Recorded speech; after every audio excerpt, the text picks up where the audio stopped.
Hey bosses, we're happy to have the all-new FreshBooks as this week's sponsor. Find out more later in the show or check them out at freshbooks.com/travel. Welcome to the Travel Like a Boss podcast, where we interview location-independent entrepreneurs that travel the world like a boss by being their own boss. Here's your host, Johnny FD. Achievement unlocked. Hey guys, it's Johnny and welcome to episode 179 of the Travel Like a Boss podcast. I'm here with Megan. How do you say your last name? I'll let you butcher it. Give it one try. Gougeon. With Megan Gougeon. Hey guys, welcome. Welcome Megan Gougeon. That's there a you good go. name. Perfect. So that is a French name? Yes. Okay. But you are from where? I'm from Ottawa. Very cool. And where are we now? We are in Gran Canaria, Las Palmas to be specific. So the reason why, well, actually, I wanted to have you on this podcast for a bunch of reasons. Besides just being cool, be fun to chat. But you've had a very interesting life and you won, I guess, a dream internship around the world that was all paid for. And if anything, they gave you a job at the end. Yeah. Okay. Pretty much. Definitely want to get into that. And also I'd be curious later on to talk about what you think kind of the future is for work, remotely for millennials and things like that. But let's start with how we actually met. Oh, this is a great story. So I had been in, Gran Canaria here for about a week and I met this woman, Jackie, and she kept telling me, Megan, I know you're interested in going to Chiang Mai. You have to meet my friend Johnny. He's like the mayor of Chiang Mai. And I'm like, okay, yes, I'll meet Johnny at some point. One night she messages me and says, you'll be at this event we're going to. And I look up your name on the meetup invite. And first off, I'm not the mayor of Chiang Mai. I don't know how that nickname came about. Oh, well, here in Las Palmas, Johnny is the mayor of Chiang Mai. Put that on the record. Okay, go on. Okay. So I saw it was Johnny FD. And I'm like, Jackie, is it Johnny FD that you're talking about when you say Johnny? And she's like, yeah. I'm like, well, okay. He's kind of the reason that I came here. I listened to one of his podcasts. He raved about Las Palmas and the events going on here in the community. And I literally booked my flight 2 days later. And I'm now here for a month. And what's crazy is that episode came out like not that long ago. No, it was within days when I booked the flight. I heard it right as it came out near the end of September, and I was here in October. That's insane. Like, I've met a bunch of people now who have came to Chiang Mai and said they came because of the podcast. And honestly, I never really believed them. I always assumed, like, okay, they probably already, knew about Chiang Mai. They probably thought about coming, and then they Googled it, and then they found the podcast. And they, said, okay, well, like, your podcast is one of the reasons why I felt comfortable coming. But like, did you know much about Gran Canaria and Las Palmas before the podcast? No, like most of the world, I did not know it existed. It's this tiny island, off the coast of more Africa even than part of Spain. I brought it up with my father and he goes, why do you want to go to South America? It's, nope, I had not heard of it, but then I started researching and this tiny island has, I swear, like an entire continent on it. It's beautiful, relatively affordable. Unfortunately, not quite as cheap as I was hoping, but fair. And the weather is amazing and the community of people here is the best. I can't say enough good things about the people that I've met here. Yeah, the people here are super nice, super cool. Even the locals too. And I think that's actually one big benefit of Las Palmas or Gran Canaria over Thailand is in Thailand, it's very hard to actually get to know the locals. First, it's a big language barrier because most of us aren't going to speak Thai. A lot of people don't speak good English. But I think a lot of it's also cultural where even if you can communicate, like I've met a bunch of Thais who can speak good English, but very seldom will they come to our events or invite us to theirs. While here, it really seems like everyone's kind of mixed and integrated. Yeah, I completely agree. Yeah. And actually, so speaking of like the whole world or 7 continents on this island, this weekend we went for an organized hike and it was supposed to be to like the highest point in Gran Canaria in the center of the island, but it rained. Yeah. But this wasn't a problem at all because our guide just figured, okay, well, if it's raining here, we drive 20 minutes to the south and we're going to find sunshine. So we went on some crazy adventure. We ended up, I swear we were in Greece at one point, the way the buildings looked. Yeah. And like the beach. they were like the blue and white. It was like on the sea, and it had black sand and these rocks, and it looked completely different than the beach where we live in Las Palmas. And then we hit like kilometers worth of sand dunes. You could think you were in the desert. We went through volcanic craters, a little bit of everything.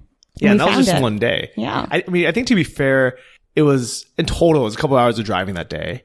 But I mean, where else in the world can you see that much variety of like landscapes in a 2-hour drive? You can't. And like, where else can you actually like just drive away from the clouds and have it go from freezing and like we were cold. I think we got out of the car because we were thinking, okay, maybe we'll just hike a little bit. And all 5 of us like looked at each other like it's freezing. Yeah. And I mean, when we say freezing, it's maybe 10 degrees and a little bit windy. So we're kind of, wimpy with the weather, but all of us agreed. We're like, back in the car, let's find that sunshine because you can get there in a couple kilometers. I think the Canadians listening to this are thinking, she's not authentic Canadian. No, I'm not. But, to be fair, we're all in shorts. Like, I was just I guess I was in a long sleeve t-shirt, but like, there's one guy in just a t-shirt and shorts. You had like a very thin, like Lululemon jumper kind of thing. So like it was cold and it was windy and it was wet. But I think what you said was kind of more on point is the fact that we had the choice to just go back in the car and just drive, 20, 30, 40 minutes to the south and have it be sunny. We took advantage of that. Exactly. If I was back home, it would be a Netflix day. Yeah. So, okay. So you heard the podcast. Like, how long have you actually been thinking about, kind of living the nomad life and traveling? Like, how did that all actually start? Okay. So how it started, I'll try to keep this as brief as possible. It was last year in January, and I was in my last semester of a business degree. And at this point, the idea of working remotely or digital nomads, this wasn't on the radar at all. All I knew is that I wanted to travel and I wanted a job that would let me travel. So I'm Googling like crazy tour guide or work on a cruise ship, things like this, like very traditional jobs that will send you traveling. I had 2 interviews in the works. One of them was for a research project to study the guerrilla tourism industry in Uganda. Right after graduating for a couple of weeks. And then the other one was an internship program that selects 3 people from around the world and takes them on an all expenses paid trip around the world to learn about corporate travel management. And the itinerary included meetings with companies like at the Emirates airline headquarters or Ericsson, Enterprise, just all over Abu Dhabi, Dubai, everything. So that was the other interview process. Wait. So you're graduating from university. Most people, at least, that grew up in North America and went to school, we have no idea what we're going to do after school. And the choices that we have normally are terrible. Like, I remember when I graduated university, I was like, I guess I have to get a job now. And I would go on, monster.com or whatever it was. And I would look through and like, I either don't have the skills running this, I don't have the experience running this, or like, I just don't want to do this. This sounds like a terrible job. It sounds like you had 2 amazing options. Like, how did that even come about? I mean, did you know that you wanted to, to do this when you were going through school? No, I had no idea. Like I said, I just wanted a job that would let me travel, and there was nothing I was finding that was fitting that bill.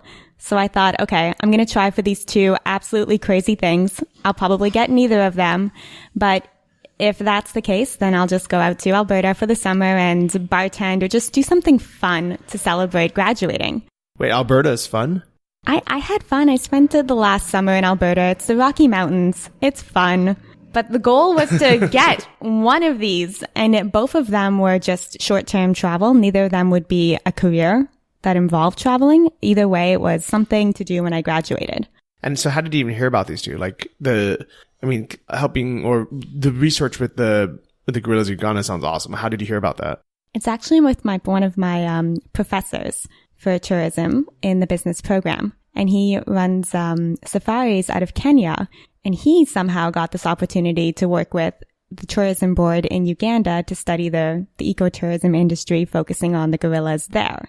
So he was offering the opportunity to a few students. So that's where I was applying through the school for that one. And the other internship, honestly, a professor mentioned to me, oh, by the way, there's programs out there that send students like you to travel the world when you graduate. I think it's called Around the World or something. He mentions this at the end of a class as we're leaving, and I Google it, and the applications had passed days ago, but I put one in anyway, and I begged them to accept me, and they took my application. That's so crazy. So how many people were in that class? In that class, 35. And I wonder if any of them even bothered Googling None it. of them. None of them had heard of it because, surprise, I ended up getting both. That's so crazy. Like, I wonder how many amazing opportunities there are out there, especially for college grads, that either we just never hear about, or as college grads, we're just too lazy to even do. Or maybe we hear about it, but we think it's a scam, or we don't think it's going to work. We don't think we're going to get picked for whatever reason, while those companies are like desperately trying to find college grads to give these great opportunities to. Exactly. I think it's a little bit of laziness on our side where we almost are expecting or hoping that the career department at the school that we're graduating with is going to help find us that internship, or it's going to help set us up with that job when we graduate. So you're relying on them. I mean, so many of us would complain, I didn't get a good internship and the careers department didn't help me, or they're not putting any good positions my way. And then on the other side, like you're saying, what are the chances? I mean, it was 3 people and this was open all around the world. The applications had closed. What are the chances? Is it worth putting in a 2,000 word essay that's the very first step before you go through months and hours worth of interviewing? I mean, there was aptitude testing as well, personality testing. It was intensive. What are the chances? And what a huge time investment if you don't get it. Do you know how many people ended up applying? I don't have the number. Because I'm really curious how many people actually went through that, because I think as a college student, I would be skeptical thinking, and I looked at the website after you told me about it, and I was like, this looks like spam. If somebody sent me that link, I would think my friend's account got jacked. Yep. I thought the same thing. It wasn't until I got into the, maybe the 3rd interview round that I realized it was legitimate. I was sure this was a scam. I thought, okay, I'll do the Uganda trip, because this one I would come home. I'd have literally 2 days before getting on a plane to Brazil. And I was sure it was a scam too. But then as you get into it more, you get past that spammy first page and you realize it's completely legitimate. And it was. It wasn't too good to be true. It was everything that it was promised to be. So what's crazy is I wonder how many other opportunities like this are out there. How many like either corporations or government sponsorships there are for different things. And kind of just off the top of my head, a couple of things I've heard of that, like, you know, let's say Americans who normally have to pay a ton of money to go to university, we can go to university for free in some countries, like some places in Europe. I think it's like, I don't want to say like Germany or Austria or somewhere where it's just completely free and nobody does it. Yeah. You know, and like there's, you know, after hearing about what happened with yours, I'm wondering how many people, do you know how many years this has been going on? Like, how is it? Like, I was 5th.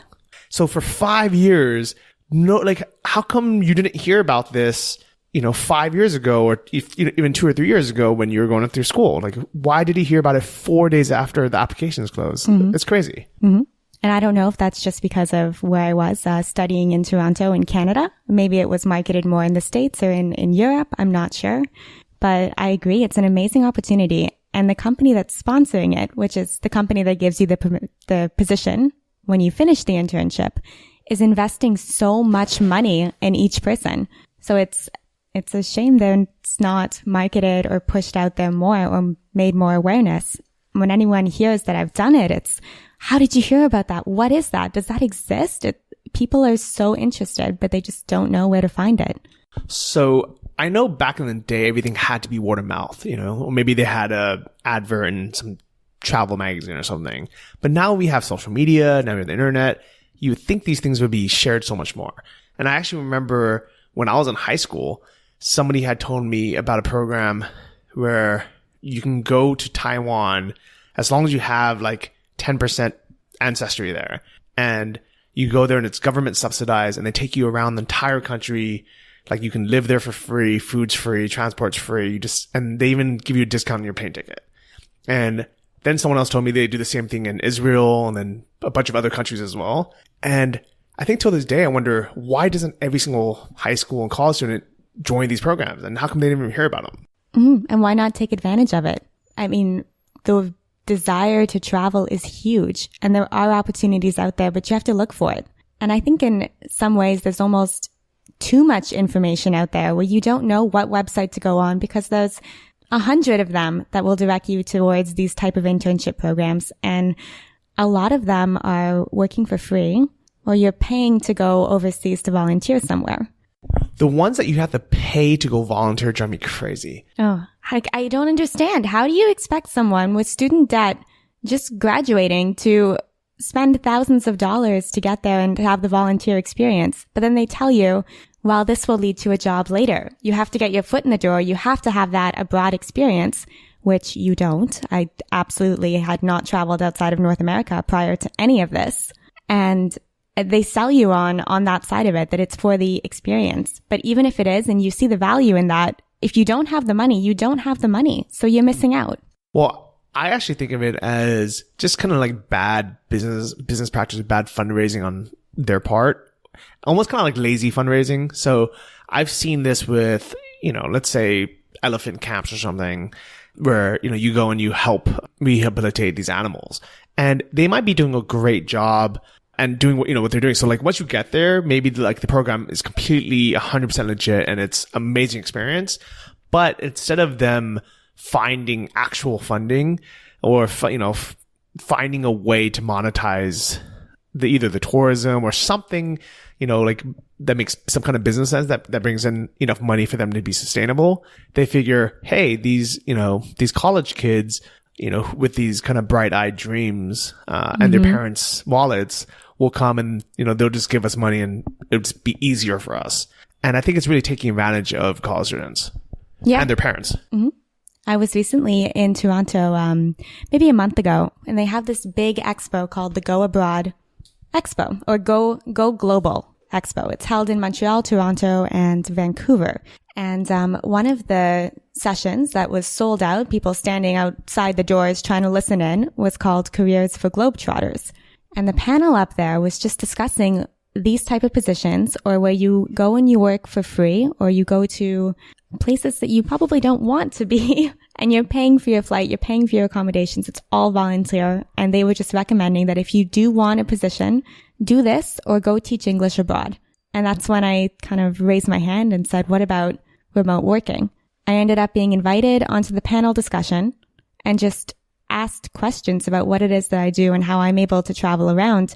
And it was just opening the door. And people like myself a year ago didn't realize that if you are a great web designer or you are excellent at customer service, I mean, it's not just the tech industry. Don't try to look for a job that's going to send you to travel. Look for something you can do online, get that salary, and then send yourself.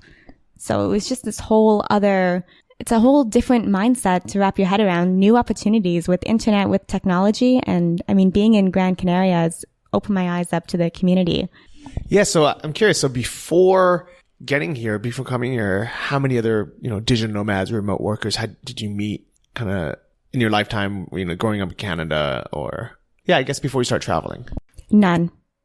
I came back from that around the world internship program, and I was working from a home office in Ottawa. That's where the position was going to be full-time from. And like most recent grads, I was covered in student debt. I had no apartment. I had no car. And my home office was my parents' basement. And that's when a light bulb went on. And I thought, wait a second. If I don't need to be in an office, it's coming into fall. The weather's getting pretty crappy here. I don't have a setup. I don't want to put a lease down because it's so expensive and I don't want to be tied down. Why not start traveling? Why do I have to work from Ottawa? And that's when I discovered co-working and co-living, and it all spilled into this digital nomad idea and people that work from different locations around the world. And I was like, okay, this can't be true. People can't be doing this. And something just shocked me. It was true. And I went to my employer. I pitched the idea to go work from Costa Rica because I'd be on the same time zone for about a month. And I was scared out of my mind, but I said it with confidence. There's a co-working space. They have internet. I'll be on the same time zone. You won't even know I'm gone. I'm terrified, didn't speak any Spanish. I went completely solo. Was 3 hours from the airport, had no idea how I was going to even get to this space, but it all worked out. And I was in a beautiful office in paradise. And that just rocketed from there that, okay, I'm going to keep doing this. This works. That's cool. So how did you hear about this co-working space in Costa Rica? What made you decide to go there first? Again, it was about the time zone, and flights from Ottawa were so cheap. So I thought, okay, it's really warm. It's beautiful. Same time zone, cheap flights. And then there was this co-working space. It was Selena Co-working.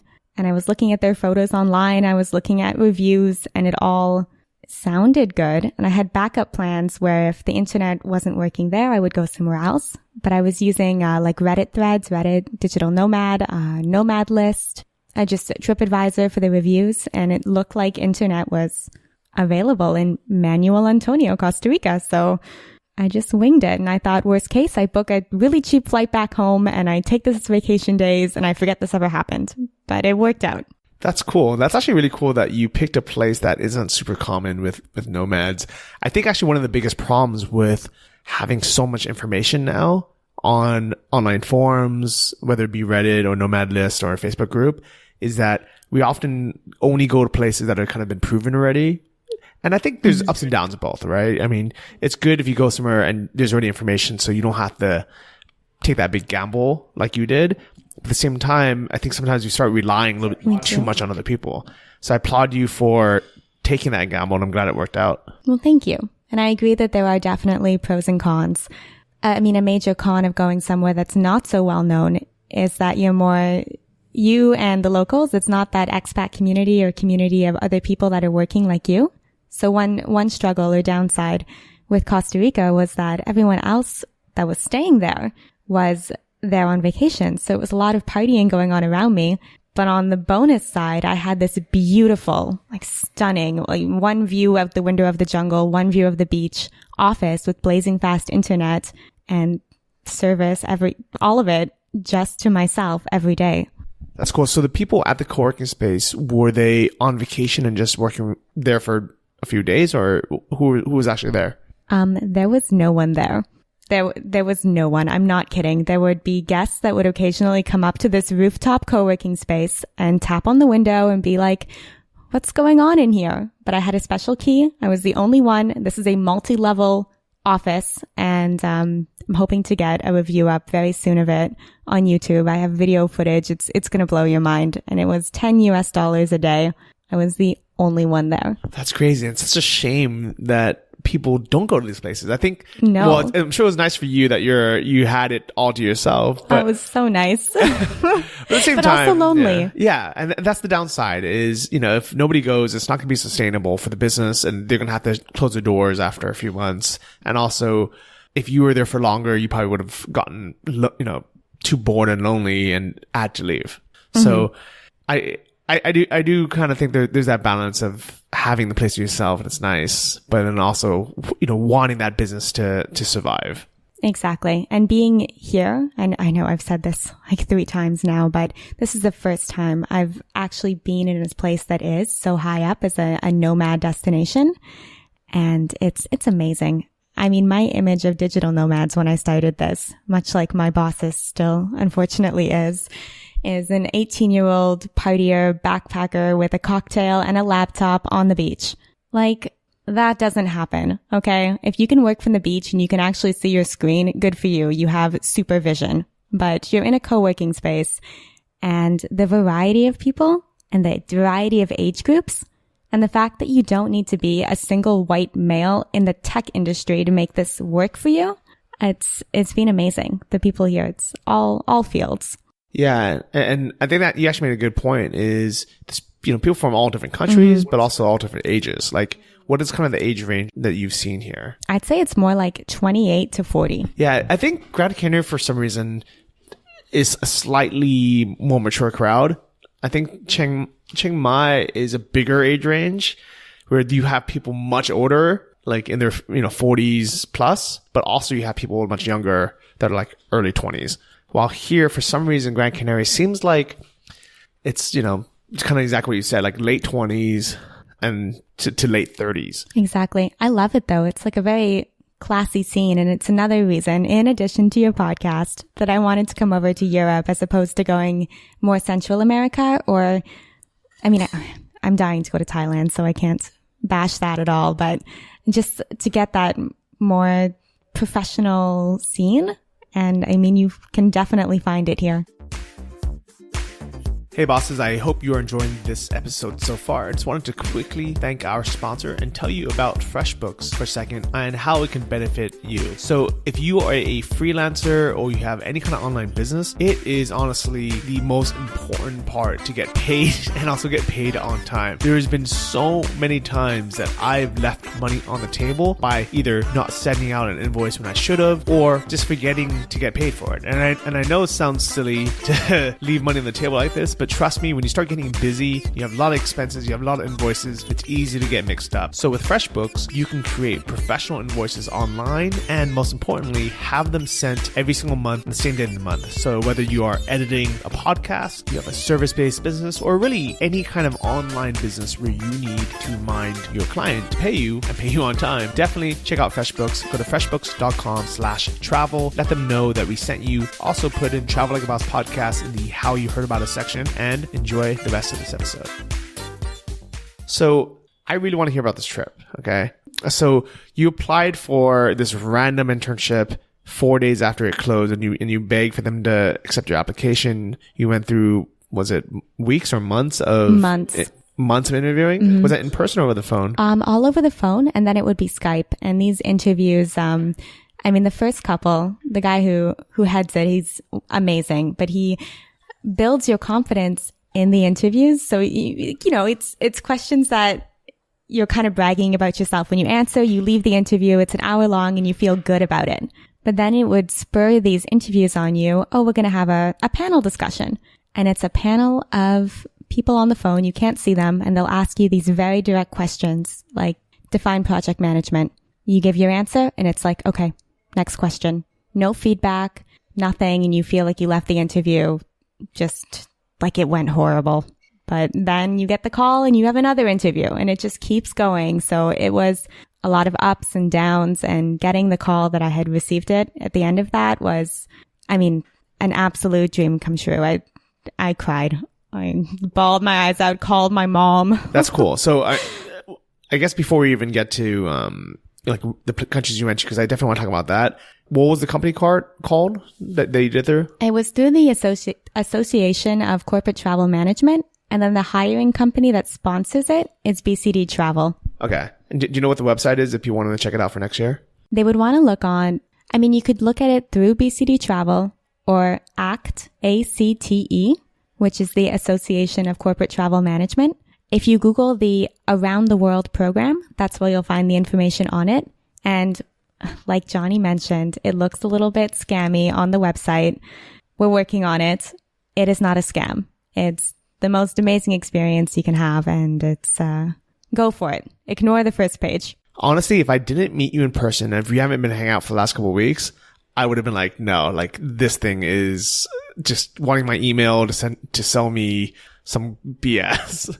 Like it looks, trust me guys, it looks that bad, but it's almost kind of a good thing as a deterrent for other people to sign up. So because you guys have the inside scoop, you'll know it's worth, spending your time writing that essay. It is worth it. It is so worth it. And you will see once you get into the interview process, it's very professional. And I guess that kind of shows two tips, or even if you don't go with this company, if you find another program, just know that there are things like this out there. Yeah, just go for it. What do you have to lose? If it's a spam, then sure, you maybe wrote an essay and you spent a little time on it, or you made a video, but you get past it because, hey, maybe it's going to be an all expenses paid trip around the world. Okay, so I guess my question is, why does this company sponsor this? Like, what's in it for them? It's an attraction and retention strategy to get new millennials into the company. So, I mean, you learn the corporate travel management industry inside and out in these few weeks. You really understand it.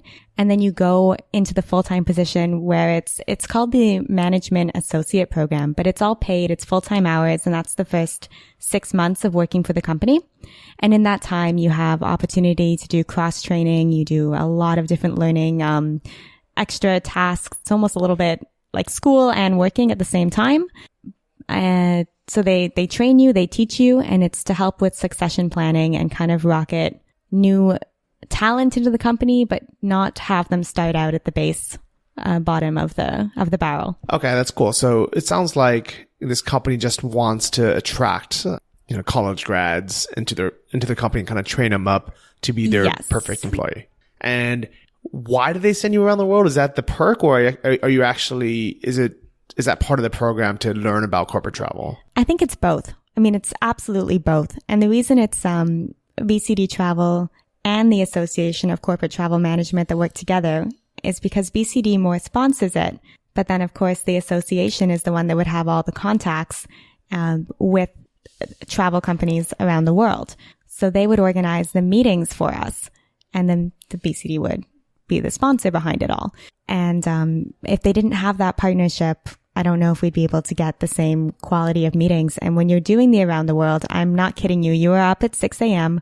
and you are in back-to-back business meetings, which I mean, like I mentioned, we're at Emirates headquarters doing a full tour of the building, meeting with head of sales there who just speaks with the three of us that received this internship. We're nobodies. And they're so welcoming and offering us coffee and ask any question. I love that when you're just starting out or you're a student and you can ask any question without it sounding stupid or maybe being out of line. You sort of have this a bit of forgiveness. Leeway. Mm-hmm. I think that sounds cool. I think I would really appreciate that more now. Like I honestly, when I was like 23, I don't think I would have even like known what to look for, what to ask. You don't, but you just have to go for it. And this is actually something someone here told me the other day was the best advice she can ever give is to avoid shiny object syndrome. And I know that's not exactly applicable to this, but it's the idea of not being ready, always looking for something else, getting distracted by this, by that. So, I mean, you're never going to be ready. It's never going to be perfect. There's always going to be other things or more you could do, but you just got to go for it. Okay, I like it. So, where did you guys start? We started in Sao Paulo, Brazil. Okay. And the other two girls, where are they from? One of them was actually also from Toronto, and then another one from Germany. Oh, wow. Mm-hmm. Nice. And so the three of you, did you meet for the first time in Sao Paulo? We did. Wow. Okay. That was awesome. We had little Skype meetings before that, so we sort of, a face to a name, but it's nothing like meeting in person and all having the shared experiences. We knew what we went through in the interview process, and we knew what it took to get there. And it was such a high. So it was Sao Paulo, Brazil to start, and then up to Abu Dhabi and Dubai, over to the US, back across the world to Beijing, China, then New Delhi, India, the Netherlands, Belgium, and this was finally all France. In how many weeks? 6 weeks. That's so insane. It was, yeah. I actually remember was insane. So I think we were hiking or something when you first mentioned it. And I was like, okay, that sounds cool. And it wasn't until you sent me a video of your trip. And I was like, it became really real. It's like, oh my God, like she is literally everywhere in the world. And I think what made it even crazier for me was you looked exactly the same in every video. And I think you were wearing that same kind of like magenta pink Lululemon hoodie. And I could tell that like, it wasn't, over a couple of years or something because you looked exactly the same. Like it literally looked like you were just, being teleported from country to country. And that blew my mind. That's a good way to put it, being teleported, because that's honestly what it felt like. And I can't tell you, waking up in Beijing, that's what it felt like. I felt like I was teleported from Canada to Beijing and I would have no idea where I was. I woke up in that hotel room like, where am I? What time is it? And I'm looking at the clock, but I just can't understand. That's a great way to put it. Yeah. Teleported. It was like your hair didn't even grow longer in that time. No. Okay, so let's kind of run through a couple of the countries. So you started in Brazil. What was that like? Oh, it was great. I have very fond memories of Brazil, mainly because of the people. And there's that vivacious Brazilian stereotype, but it was so true. And we would get in with the locals' cars that would take us around while we were there and go to Brazilian grill. You're just eating meat. If you're a vegetarian, don't go to Brazil because you're going to be served chicken hearts and meat by the gallons. So it was really the people and amazing food. That sums up Brazil for me. Nice, I like it. And then what was after Brazil? Dubai and Abu Dhabi. That's so random. You flew from Canada to South America to the Middle East. Mm-hmm. And that must have been a huge culture shock. Oh my God. It's nothing like you'd expect. So for example, with Dubai, I mean, I had a preconceived notion of what Dubai would be like because I just lump it all together as a Middle Eastern country. But it is 95% expats that live there. Yeah, that's crazy. I think it's because there just wasn't enough labor force. Exactly. But they wanted to expand and build. Mm-hmm. That's insane. So I mean, Dubai is very, very international and everything is as over the top as you could possibly imagine it being. It's the tallest building in the world. It's man-made islands and a ski hill in the middle of the desert. It is everything. And I'm very curious to see what's going to happen with Dubai over the next few years and at the rate that they're expanding. And it just seems must be bigger, must be better, must be higher. So we'll see. And yeah, it's a lot to wrap your head around. It's a completely futuristic I can imagine city. that. And then Abu Dhabi? Very different. Abu Dhabi is more older, like an older city. I think I actually liked Abu Dhabi a little bit better.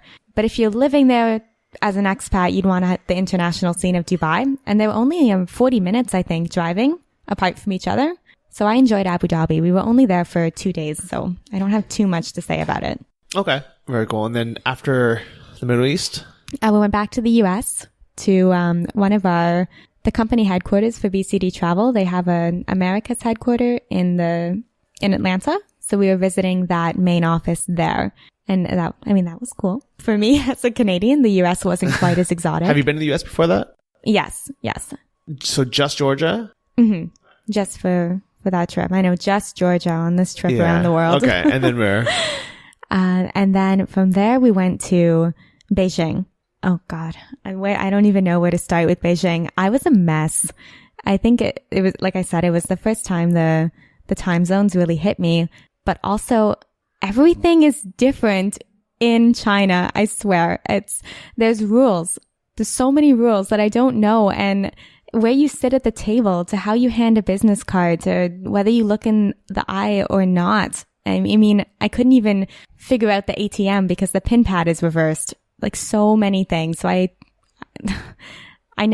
stumbled my entire way around China or Beijing, but it was also probably the most amazing experience because the one day on that was the Great Wall of China. Okay. So I've actually heard that from a lot of people. A lot of people I've met actually hated the big cities in China, but they said just the Great Wall made it worth it.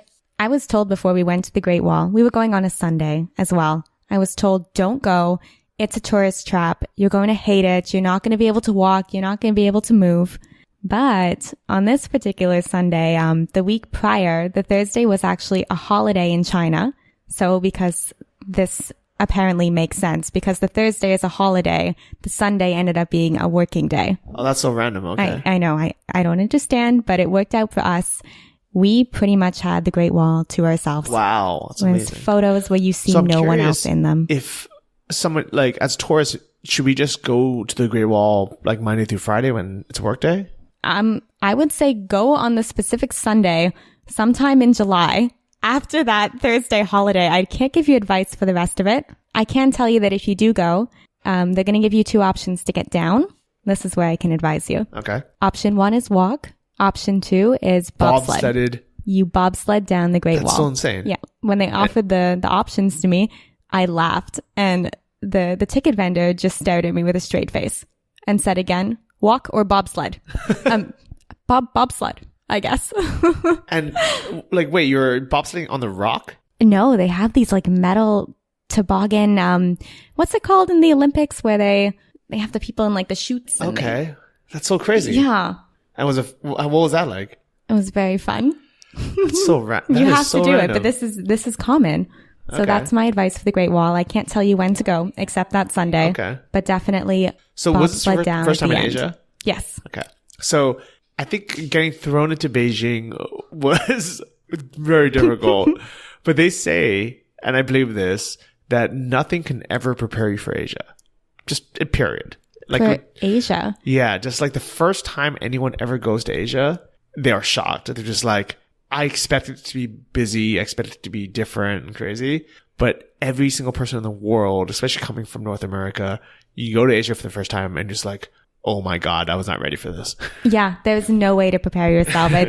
It's like a total mix of chaos, but then such order and structure at the same time. I can't even explain it. I was in a daze the whole time, and everyone else seems to know where they're going, so I would follow along.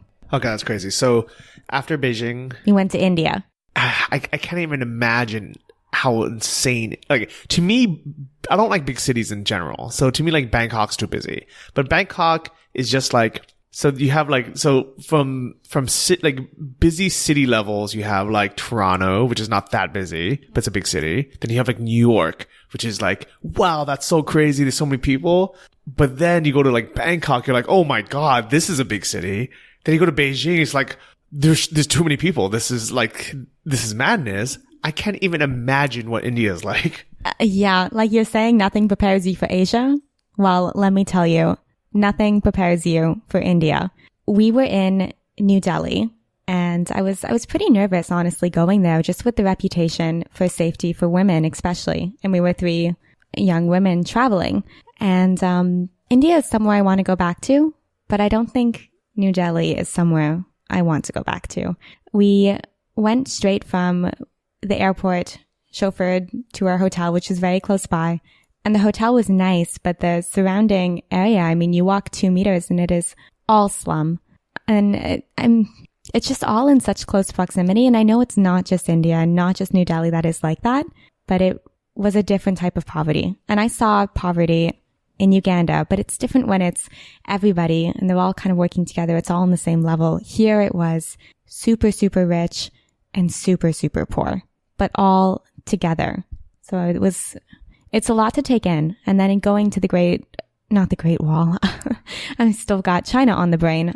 Going to the Taj Mahal, that was just emphasized. Like Agra is something else.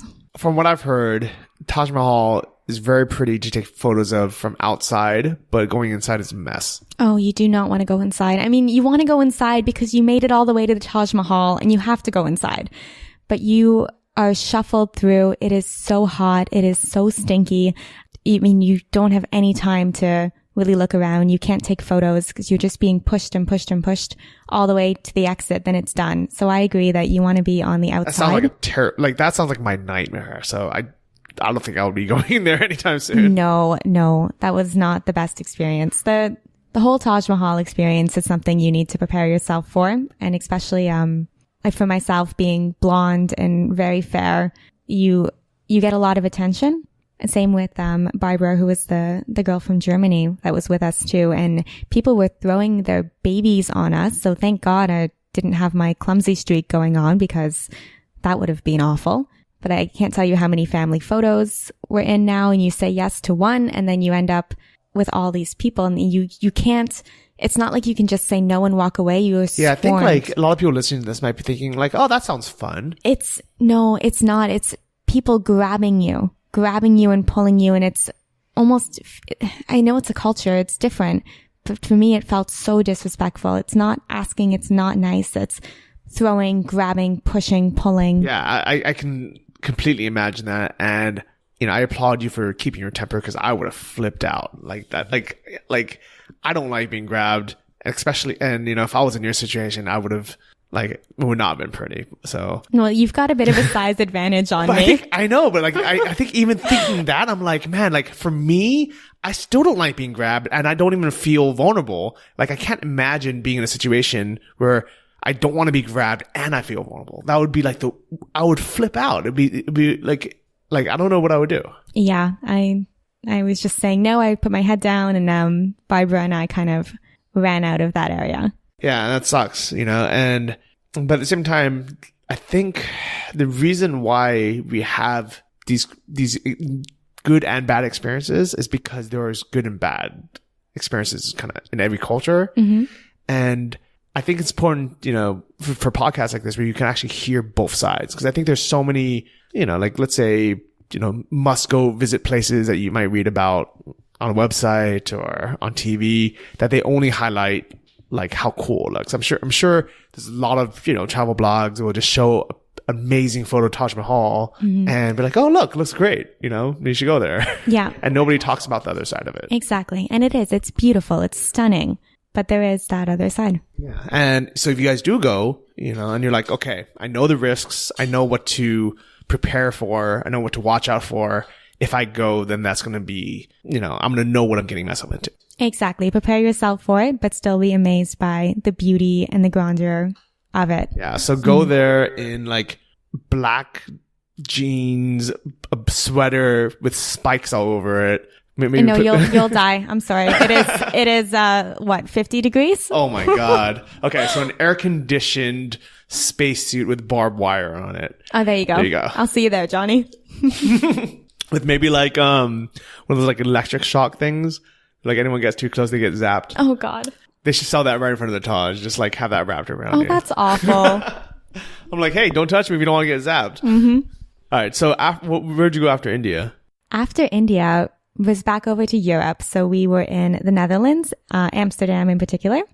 And I mean, I'm sure a lot of you listening have been to Amsterdam. It's beautiful. I loved it for the daytime, the canals, the buildings, the bikes.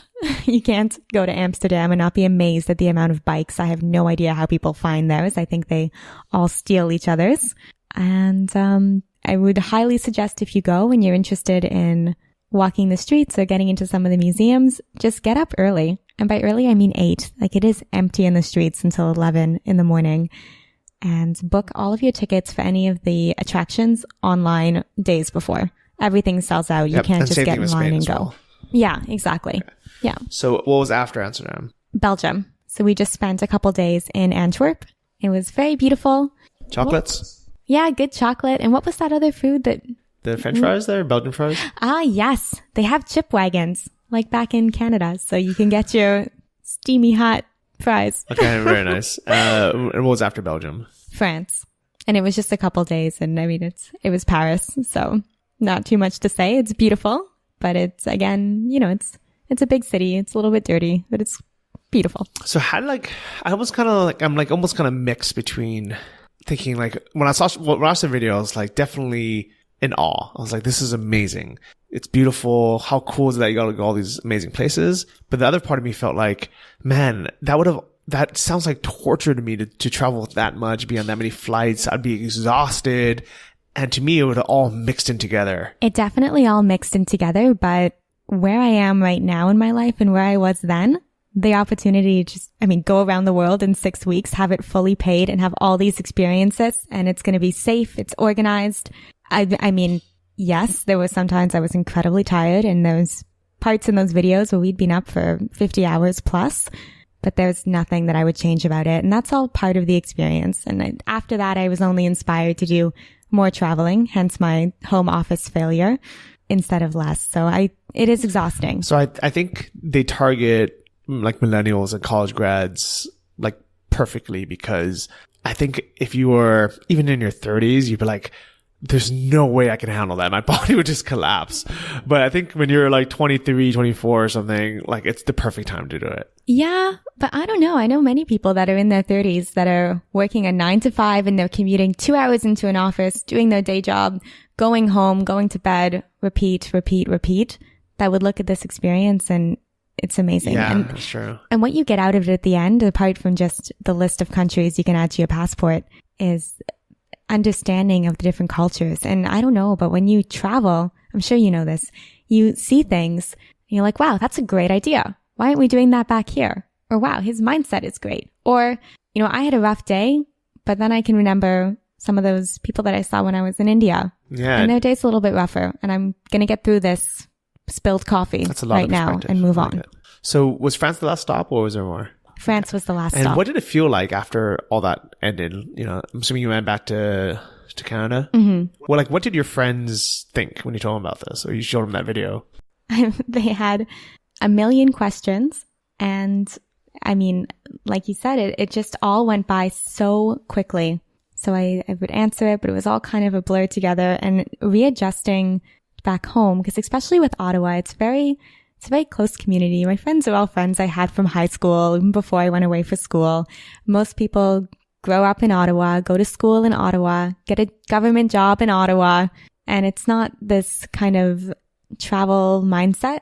So I didn't have very many people that I could share the experience with. Yeah, especially because I would imagine Ottawa specific, but just all of Canada, it's so expensive to fly or travel even inside of Canada. It is ridiculous. You're talking close to $1,000 to get from Ottawa to Vancouver in the same country.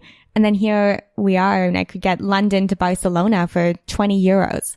Yeah, it really is insane. But I think that's why I meet so many Canadians who do these around the world trips, because they figure, hey, if I'm going to fly out of Canada, I might as well spend some time seeing a lot. Exactly. Yeah. And there's the stigma with you graduate high school, you go to university, then you're recovering from your debt from university and you need to get a job right away. So there isn't that break. I mean, if I didn't get this experience, I wouldn't have traveled like this at all either. I would be in Ottawa. So I know in like the UK, it's very normal to take a gap year. Is that the case in Canada, or is that not common? No, it's not. If you take a gap year, everyone will say it's fine, but there's still this, if you did well in high school, you should be moving on to university or college the next year. And when you graduate college, it's kind of normal to start your career right away. Like, to try to find a job at least. I mean, what else can you do because of the money issue? Unless you were working all through college or university and you had an amazing scholarship, you can't really afford to not start working. But we're in a bit of a job crisis. So the jobs you're getting are entry level minimum wage and you're overqualified for it. So you can't really start saving. You're paying your expenses. And then, like I said, most people will move back home with their parents, as it makes sense. There's the space. You can't afford rent, and it's the only way to save. Yeah, I can imagine, like, especially in expensive cities, which I think is pretty much every big city in Canada. Oh yeah, it's so crazy that you just have to move back with your parents, and you have to get pretty much any job. But do you think that now with remote work and this online business movement that it's going to change? I think so. I think what needs to happen is one big company, whether they already have home office-based employees or they're not remote, needs to get a buzz in the media and push this remote culture and say, we're not judging our employees by the amount of hours that their butt is in a chair in our office. They're doing their work online. And for those of you listening, I bet most of the work that you're doing in an office is already remote. Like, you're probably not sitting there beside your coworkers saying, hey, can you check out this on my screen? Let's collaborate. You're IMing them when you need them. So what you're doing is already online. So when there's more of a move that it can be done from anywhere, it's going to save companies a lot of money. It's going to save employees money and time. There's a million studies online that show the boost in productivity and all the benefits of remote work. So I think once one big company gets on board with this, others are going to start to follow. And I bet 10 years from now, it'll be very common to find other people like myself that work in the corporate sector, but don't necessarily need to be location dependent. So one of the reasons why I wanted to have you on is because you're actually one of the very few people I've met who have a corporate job that's working remotely. Most people I meet in the kind of nomad scene, they're either a freelancer or they have their own business, whether doing e-commerce, Amazon, book publishing, drop shipping, IT or whatever it is. There are very few people I meet right now that have like a stable corporate job. especially in Chiang Mai, because I think the time zone difference there is much harder. But here actually in Gran Canaria, I've actually met more and more people who, have normal hours, whether they're working the European time zone, because it's London time zone here anyways, or they're working the North American time zone, which is very doable too. No, I completely agree. Like I mentioned, I've met one other employee and he is from the US. He had just pitched it to his boss and came here. And prior to that, he didn't even own a passport. And it was a huge retention benefit for the company because, like he said, I love my job. I don't have a passport. I've never been outside of the US. And I know that right now I need to travel. I would like to keep my job. This is how I'm going to make it work. And the company said yes. So they could have lost that employee and had all the expenses of new training and business loss from someone who is just starting out, filling his position. But instead, by allowing him to work remotely, he works on their time zone here. It's only 4 or 5 hours difference, depending on daylight savings, and is able to keep his job. So there just needs to be more awareness about people like him and the benefits that it's giving to the company and to himself. And there's no other employees that work remote in his company. Yeah, that's cool that he's pioneering it. He is. I like that. I also think that businesses in general should stop caring about how many hours you're sitting in front of your computer or you spend it in the office, and start caring more about what they actually need you to do. So have either project-based or goal-based or revenue-based positions where, like, to me, it just makes more sense. You shouldn't reward someone for sitting in front of their desk for 9 hours if they aren't productive and aren't doing anything, or they're just moving things around, which I think most employees are guilty of, because they're like, well, I'm getting paid the same anyways. I have to be here regardless of how fast I do my work. I'm just going to sit here and take my sweet time, or, I'm like surfing the internet, or I'm chatting with my colleagues about the latest episode or whatever, and I'm technically here and working, but, because I have no incentive to get things done quicker or automated or figure out, a better way to do it, versus if my boss said, okay, you have, these are your tasks, and I don't care if it takes you, 2 hours to do it or 10 hours to do it, just get it done. Mm-hmm. Yep. No, exactly. You've hit the nail on the head. And there's so many employees that will sit there and they won't even have work to do sometimes, but you have to stay until 5 o'clock. And by working remotely, I know that my manager doesn't know if I've put in 16 hours today or if I put in 2 hours. It is all based on output, and that's with any remote job. So I feel like I'm working more and I'm using my time better, because at the end of the day, I want to be able to send her a recap email and say, this is what I accomplished today. These were some of the issues. Here's where we are and here's where we're going moving forward. Whether if I was in the office, I wouldn't need to do that.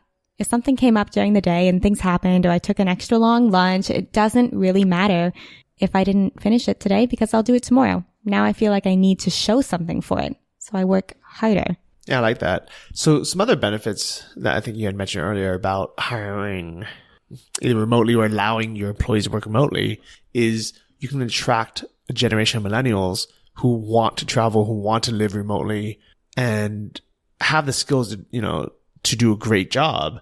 But normally they would work for a different company, or you just wouldn't attract them. So what are your thoughts on using remote, like location independence, as a way to get top talent? My thoughts are that it would work. Simply put, I know so many people that say, Megan, are you just on vacation? What do you do? How do you travel so much? And I say, no, I'm working full-time hours. I haven't taken a vacation day in all of 2017 yet. I'm saving that for Thailand next month. It's full company benefits, and I work with an amazing team too. So I have that community as well, and I'm just location independent. So by giving that perk and saying you can have this full-time job and you can do it from anywhere that you want, I think that's going to make people motivated to not only apply, but to educate themselves on that company that's doing it. So it's going to generate awareness. It spurs word of mouth. So many people ask who I work for, what I do. Yeah. And I think that really is the future. I think more and more, I don't know, I think it's a balance. I think, especially in a place like Gran Canaria, it's really perfect as kind of the stepping stone for a lot of remote workers, because you can really just have a normal life here. You can live here year round. The weather's good. There's so many things to do on the weekends, and you can just have a normal working day from, whatever the time zone is. Like, for example, like what is Canada hours here? So I'm 5 hours off as of today with the US going back for daylight savings. So I will have an overlap with my manager of 4 to 5 hours in a day, which is just fine. I don't need to spend all of it. That's plenty. Exactly. I was thinking even 2 hours would be fine. So if we needed to get on a call, it works.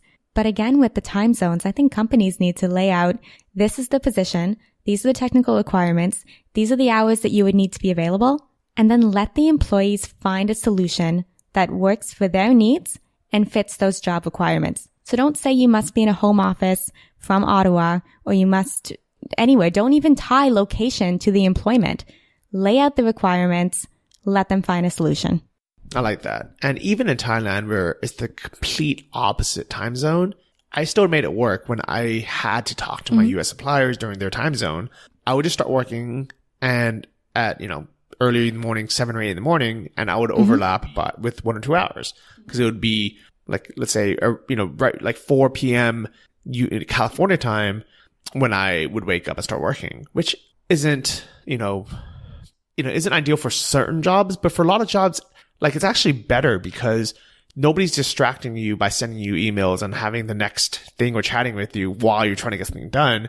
If anything, like by having a team in different countries where, you're able to basically get things done 24 hours a day, and then you finish your piece, then you talk to your coworker or have your meeting, and then they're working on their piece, and it's just like, it just kind of all works together. Mm-hmm.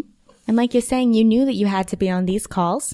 So, for example, if there's an employee in the US and they know that every Thursday in the US time zone, they have a 3 p.m. call and they desperately want to go live in Thailand, then that employee is making that choice that at 3 a.m. in Thailand, they are getting on that call on Thursday. Mm-hmm. So you just know what your requirements are. And then you decide. Very, very cool. So I'm going to find that video of Megan around the world. It's on YouTube. We'll have a link to it in the show notes. This is episode 179 of the Travel Like a Boss podcast. Any last words or any place they can find you, Twitter, Instagram, or anything? I'm definitely on Instagram. So it's megan.gougeon, megan.gougeon. And I post all my travel photos on there. Also, starting a YouTube channel to get some of these co-working spaces, especially that Costa Rica one, because I have to share that with all of you. It's a dream up there. So you can stay tuned, but definitely find me on Instagram. Okay, very cool. Thank you so much, Megan, for coming on the show. It's been a blast. Yeah, it's been fun. Thank you for all the people who have been leaving these amazing 5-star reviews of the podcast on iTunes and wherever you listen to podcasts. You're the reason why we continue to have all these great episodes. And thank you to our sponsor, FreshBooks. If you guys need cloud accounting software to make your life easier as you're traveling, go to freshbooks.com/travel. See all of you guys next week. Bye-bye. Thank you for listening to the Travel Like a Boss podcast.